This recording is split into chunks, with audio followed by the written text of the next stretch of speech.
तुम्ही कधी विचार केला आहे का, की जेव्हा एखादी कंपनी प्रथमच शेअर बाजारात येते, तेव्हा काय होते? आणि त्यानंतर तेच शेअर दुसऱ्या दिवशी बाजारात कसे घडतात? आज आपण पाहणार आहोत प्रायमरी मार्केट आणि सेकंडरी मार्केट ह्या दोन्हीतील फरक. प्रायमरी मार्केट म्हणजे काय? प्रायमरी मार्केट म्हणजे जेव्हा नवीन कंपनीचे शेअर्स मार्केटमध्ये येतात.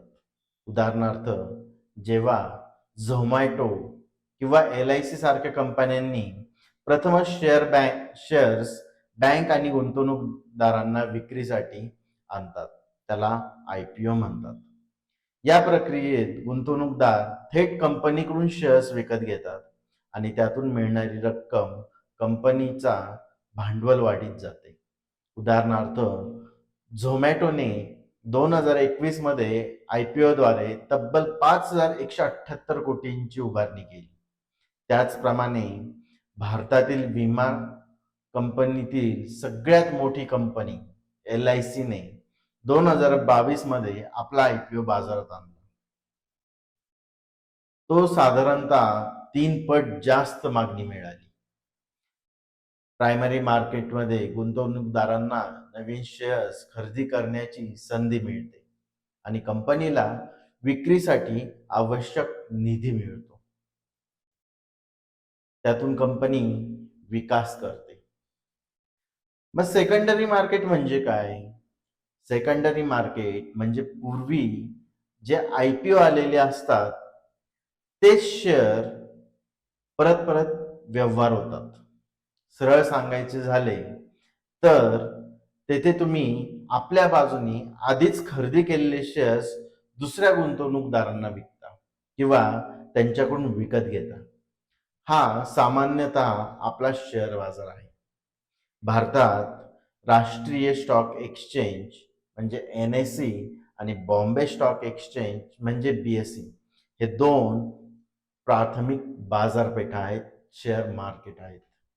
उदाहरणार्थ, NSE किंवा BSE वर रिलायन्स इंडस्ट्री, TCS, इन्फोसिस इत्यादी भारतीय कंपन्यांचे शेअर्स खरेदी आणि विक्री रोज होते. नवीन शेअर्स विकत घेतले जात नाही, ऐवजी ट्रेड होतात. शेअर्सची देवाणघेवाण होते. त्यामुळे प्रायमरी मार्केटमध्ये विकले गेलेले शेअर्स नंतर सेकंडरी मार्केटमधून गुंतवणूकदारांना लिक्विडिटीसाठी व्यापार होतात. प्रायमरी आणि सेकंडरी बाजारातील फरक.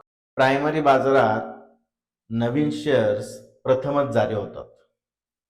उदाहरणार्थ, कंपनीचे पहिले IPO. तर सेकंडरी मार्केटमध्ये जुने किंवा आधीचे शेअर्स खरेदी विक्री होतात. तर हे पैसे मग कोणाकडे जातात? तर प्रायमरी मार्केटमधले शेअर्स जेव्हा आपण विकत घेतो तेव्हा थेट त्याचे पैसे गुंतवणूकदारांचे पैसे थेट कंपनीकडे जातात. त्यामुळे कंपनीला भांडवल उभारता येते. दुसरीकडे सेकंडरी मार्केटमध्ये पैशाची देवाणघेवाण गुंतवणूकदारांमध्येच होते. तेथे कंपनी थेट पैशातून सहभागी होत नाही. प्रायमरी मार्केटमध्ये शेअर्स विक्रीसाठी ठराविक वेळ आणि प्रक्रिया असते. उदाहरणार्थ, IPO म्हणजेच नवा इश्यू, ज्याचा पाया सेबी सारख्या नियामकांनी ठेवला आहे. सेकंडरी मार्केट व्यापार सतत होत राहतो. किंमत मागणी पुरवठ्याने ठरते आणि NSE BSE सारख्या एक्सचेंजवर चालते.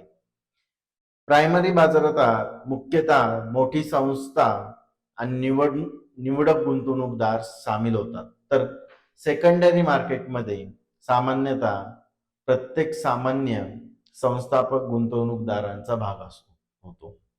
या मुख्य फरकामुळे पहिला बाजार कंपनीचा भांडवल वाढवण्याची घटना असते, तर दुसरा बाजार गुंतवणूकदारांना त्यांच्या मालमत्तेची सहज विक्री किंवा खरेदी करण्याची सुविधा देते. प्राथमिक बाजारात नवीन शेअर्स थेट कंपनीकडून विकत घेतात आणि कंपनीला निधी मिळतो.